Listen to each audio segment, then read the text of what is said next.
This is my mum and dad. They're old people, but they don't do old people things. They do stuff like this.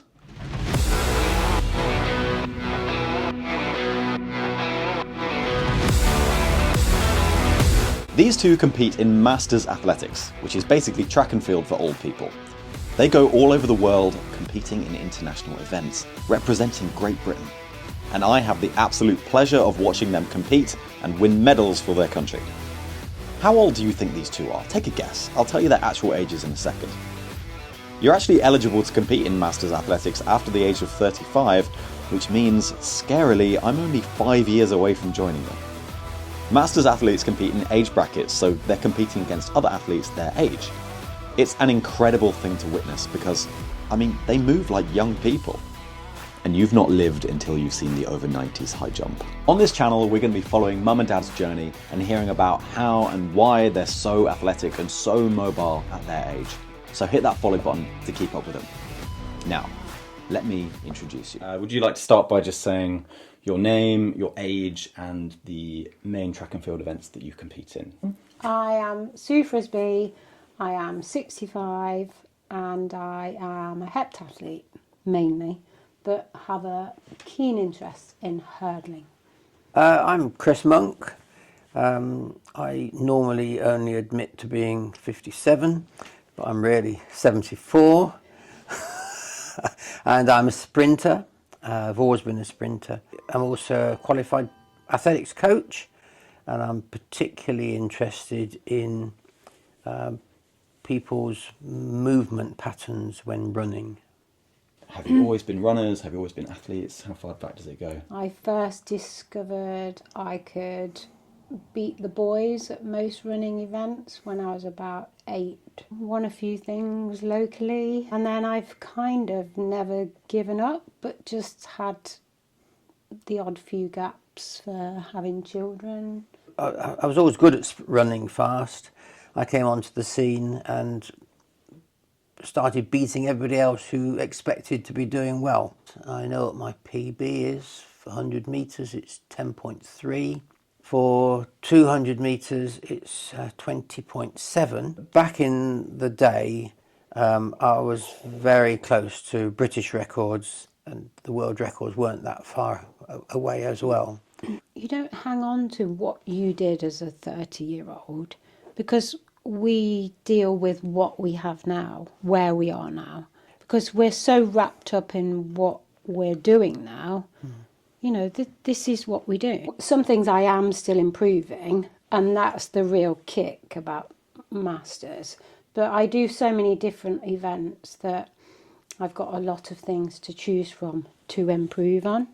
2 or 3 years ago, I remember some of Sue's competitors actually complaining and saying, "You're supposed to get slower as you get older, and you're getting faster," they complained. so Sue is definitely bucking the trend there. What are your aims for 2026? I've just got the outside GB record for pentathlon. So in about 4 weeks, I'm doing the indoor pentathlon, and I know there's a potential British record there. And Dad, what do you hope to achieve this year? All I know is that right now I want to get below 8 seconds for 60 metres, and I want to get below 13 seconds for 100 metres. Wow. As a 74-year-old man. Yes, if I have to admit that again, yes. So I'm curious what your training week looks like. So how many times do you train? Can you train as much as you did when you were younger? We should point out that Dad's not just Mum's training partner, but also her coach. Yes. We generally do 2 strength training sessions, which will be in the gym, usually lifting weights. And we do 3 track sessions.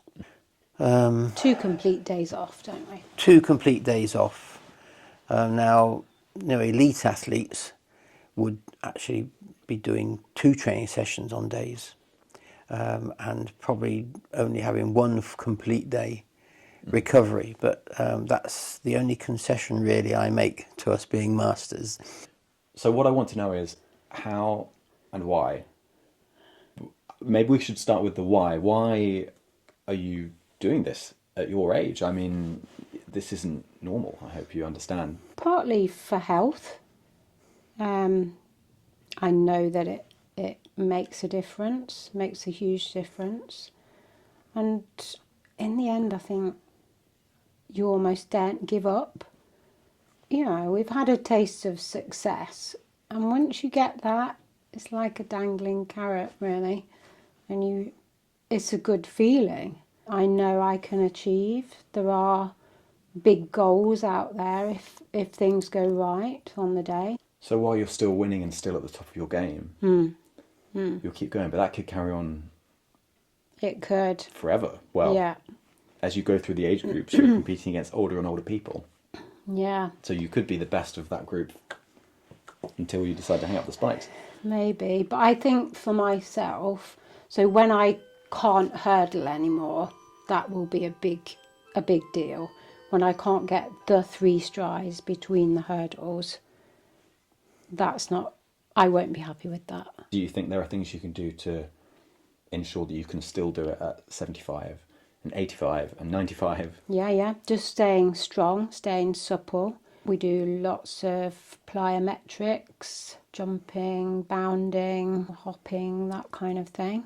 And it can be tough, you know, we all have the bad days where hopping's not going so well, but it makes a difference, I know it does. Dad, what's your why? Why I keep doing athletics and training as hard as I do. I think there's several different elements of that. Sue's already alluded to some of those. There is the factor of success. Another element is staying fit. I actually believe that going into older age, the most important thing above all else that older people need to maintain, and that is their strength.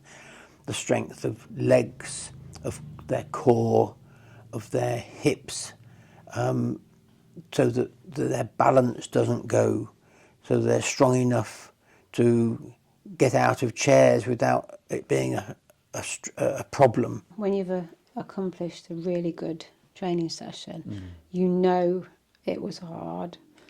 You were fearing it maybe, and then when you've done it, you feel so good about it. A friend of mine, she said, I'm a much better person to live with when I get home when I've done a really good training session, because you mentally become something different. So you two fly around the world competing in international events. We have one coming up. We have the European Indoors in Poland. What will you be doing at those competitions? What will you be competing in, and what do you expect to come away with, if anything? Okay, so I will be doing the 60-metre hurdles. It's speed, and you've got to clear 5 hurdles within that 60 metres. I hope to win. I think I can win. Wow. I did win it last time for the European Championships, which was in the same place actually, in Torun. Okay. This time as well, I shall enter the pentathlon. Okay. So what's that? So starts with the 60-metre hurdles, then the high jump, then the shot put, then the long jump, and then the 800 metres. And then all the points are added together. See who wins. I think I'll medal. Okay. Wow. We'll see which one. And it's all on the day. So if you've trained for the whole year, something can still go wrong. Mm-hmm. So you've got to hold it together. But that's exciting. It means it's up for grabs. It absolutely is up for grabs, and strange things happen in pentathlons. I've done it myself. I can't wait. Well, we'll be there and we'll follow you through that journey and into that competition. Great. And see what happens. Great. Dad, will you be competing as well? I certainly hope so. We're doing 60 metres. Very, very competitive. There's a lot of very good men around. I will be going with the idea that I can get a medal. Okay. And probably should get a medal. But at this point in time, I'm not quite sure how well I'm running. And then there's the 200 metres. I should enter the 200 metres, which is a very tough race, and I find very difficult running round the bends. Mm-hmm. up on the banking there. Well, I'm proud of you both just for going there and competing. And if you make the final, then amazing. And if you walk away with a medal, that's unbelievable. And we're going to be following you on this channel. We're going to be going to your training. We're going to go to your competitions. And we're going to be following and hearing all your tips and tricks for staying fit and active, even into your twilight years. Hopefully, people might even contact us and ask whatever questions they've got. Oh, yeah. If you Oh, have yeah. questions, put them in the comments below. Brilliant. So this whole channel was my idea. Mum and Dad would never be so braggadocious as to set up a YouTube themselves. Also, they don't really know how YouTube works. So why am I doing this? Well, there are 3 reasons really, as I explained to Mum and Dad on the phone a few short weeks ago. Well, lots of reasons. Like, 1, I'm very proud of you both and what you're doing, and I want people to know about it. 2, I think the engagement I get when I post about you guys on my own personal social media is huge. And so I think that people really want to see it. And it is inspiring. And then 3rd, just, it's an important thing, and I think we all agree, for people as they age to continue doing sport. Yeah, just And- health. Yeah, for health reasons, mental health reasons as well. And Yeah. you two are setting the best example that I am aware of. Yeah, it's funny, we don't take it in like that as you do. Isn't that, I guess we're just used to it. Isn't that strange? Just what we do. You know, yeah, exactly. It's what Dad said, it's just what we do. That's what we've always done. Because we want to do it. You On and know? off since kids. It's funny, isn't it? Yeah, and I just think it'll be really fun. And It would be fun. Yeah. I'm happy. I would do all the editing and like publishing and everything. I would just come along and with a camera sometimes. Is that all right? Yeah, of course it I have to think about my wardrobe. is. Weirdo. Oh dear. So there's 3 reasons to hit that follow button. I cannot wait to share their advice, their training, and their accomplishments with you over the coming months and years. So they're the talent, I'm the camera guy, and if the algorithm has found you, that means you're our audience. We just needed a name, something that captured the aim we have of improving people's athletic longevity. Yeah. Oh, I thought of a name for the channel. Do you want to hear it? Channel. Yeah, a name for our YouTube channel. I thought of one. So, Forever Fast. Oh, Yeah? nice. Clearly they weren't that impressed, but I like it, so here it is. This is our channel, Forever Fast. See you next time.